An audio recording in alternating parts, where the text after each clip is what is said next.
आज मैं आपको एक ऐसे हाथी की कहानी सुनाने जा रहा हूं जो न सिर्फ विशाल और ताकतवर था, बल्कि उतना ही नेकदिल और समझदार भी।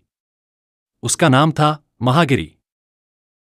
महागिरी बहुत बड़ा हाथी था, इतना बड़ा कि बच्चे उसके पास जाने से डरते थे।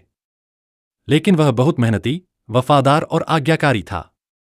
महावत का हुक्म मानता, जंगल से भारी भरकम लकड़ियां लाता, त्योहारों के जुलूस में सबसे आगे चलता और शादियों में दूल्हा उसकी पीठ पर सवार होकर जाता। एक बार गांव में एक त्योहार मनाया जा रहा था। मैदान में एक ऊंचा झंडा गाड़ना था।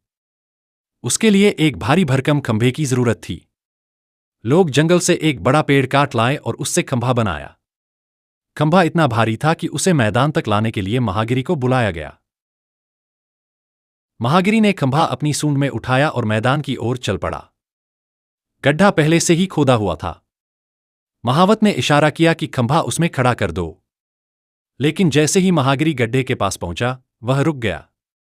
महावत ने उसे कई बार आगे बढ़ने का हुक्म दिया, पर महागिरी अपनी जगह से हिला तक नहीं।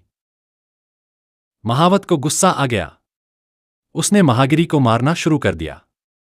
लेकिन वह टस से मस न हुआ, यहां तक कि वह लहूलुहान हो गया। और जब महागिरी का सब्र टूट गया, तो उसने गुस्से में खंभा फेंक दिया, जोर से चिंघाड़ा और महावत को अपनी सूंड से जमीन पर गिरा दिया। लोग समझे कि हाथी पागल हो गया है। सब डर कर भागने लगे। लेकिन तभी महागिरी गड्ढे के पास गया, घुटने टेककर अपनी लंबी सूंड गड्ढे में डाली।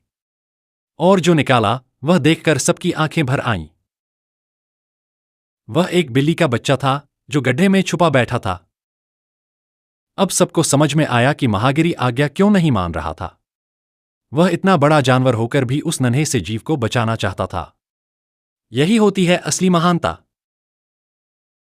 बाद में महागिरी ने खंभा उठाया और उसे गड्ढे में खड़ा कर दिया। लोग फिर से झंडा गाड़ पाए।